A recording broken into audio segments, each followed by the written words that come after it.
Good morning, fifth graders. I'm going to need you to pull out your Bridge to Terabithia book and a piece of paper and a pencil. I'll give you guys 30 seconds for that. 30 seconds, right? All right.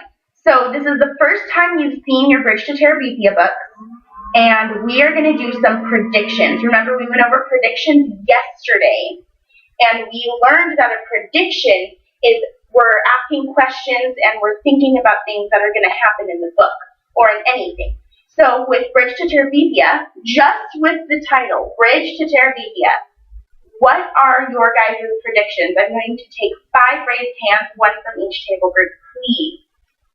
Yes. They're going to cross a bridge. Cross a bridge.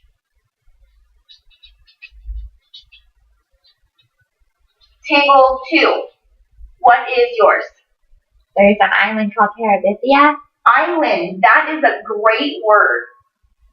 That was on our spelling list last week. Table 3. It's about some boy and girl. It's about a boy and girl. You skipped ahead. You looked at the rest of the cover, didn't you? Yeah.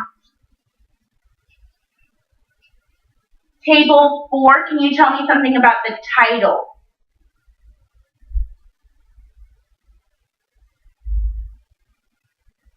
Are they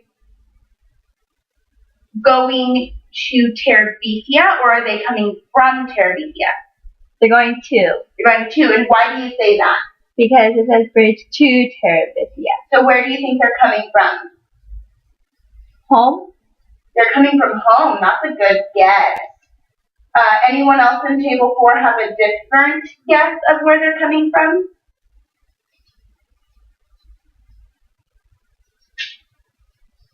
Kyle.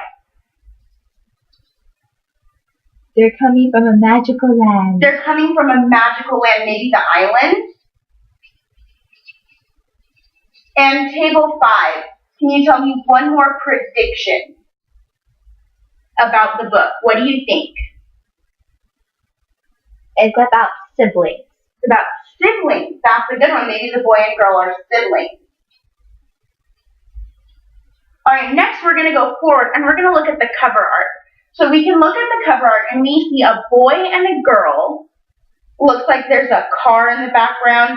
Does it look like they're in a wooded forest, maybe? Yes. Yes. So we'll put in a forest. Is there a house in the background?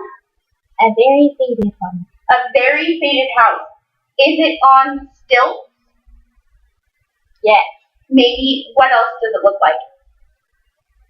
It looks like it's very foggy with a lot of trees.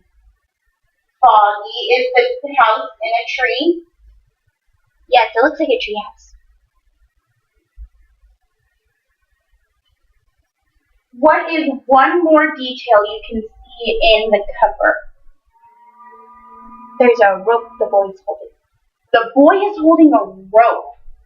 What do you think the rope could be used for? To get from their magical land to the island. To get from the magical land to the island. That's a good guess. And we're going to do one more prediction, but we have to read the dedication page for that. So everyone turn to the dedication, page. It's 3 pages in. All right, thank you. And I will go ahead and read this because you guys are all going to be reading the book for me. So the dedication says, I wrote this book for my son, David Lord Patterson, but after he read it, he asked me to put Lisa's name on the page as well. And so I do. For David Peterson and Lisa Hill. Bonsai. Why do you think she dedicated it to her son and to Lisa? Because the boy liked Lisa. The boy liked Lisa. That's a good guess. Did the boy and girl have the same last name? No. No, maybe were they friends? Yes. Did they travel to this land together, maybe? Probably the people on the cover. They're the people on the cover.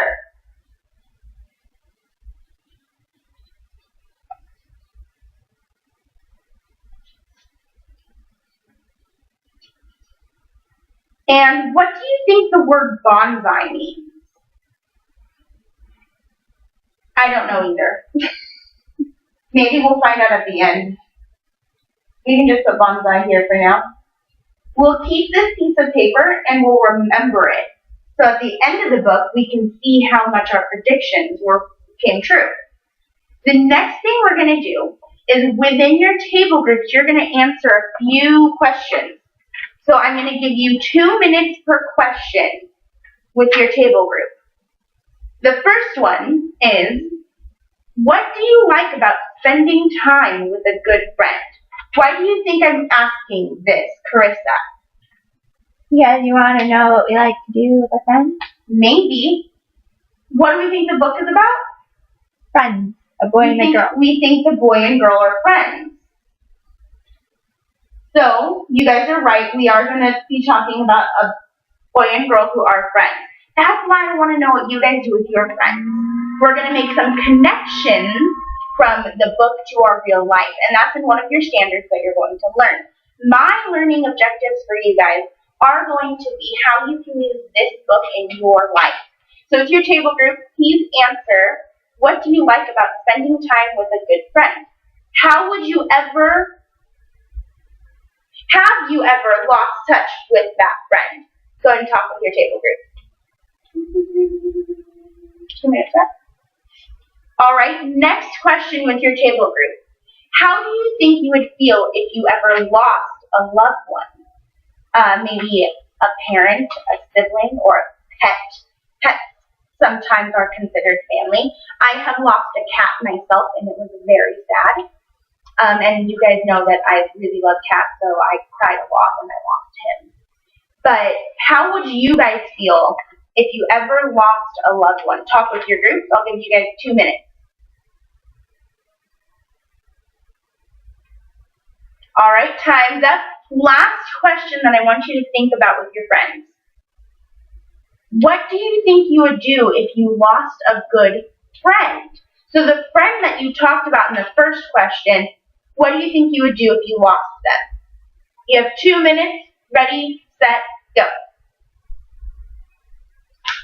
Good job. Thank you for talking with your friends.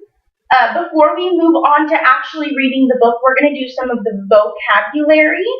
If you, Emily, could pass these out, that would be great. Thank you. You are getting your vocabulary sheet. We have 11 words for today's vocabulary word. And before we actually do the words, on your homework sheet, it says choose 3 of your vocabulary words and write full sentences with them and write 1 paragraph with all of the words in it. That's all your homework tonight. You have no math tonight either, so that's really fun. You can spend all of your time writing a paragraph for me. But you guys need to know your words before we write a paragraph on it. Thank you, Emily, for passing all of those out. So let's go ahead and go over our vocabulary words.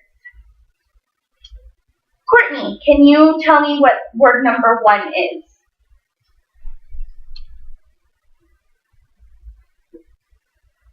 Yes. Worshipped. And can you tell me what that means? Praise. Can you put it in a sentence? I worshipped God at church yesterday. That's a very good question. Leslie, can you read number 2, please? Despise. Keep going. Trot. Oh, so I'm sorry.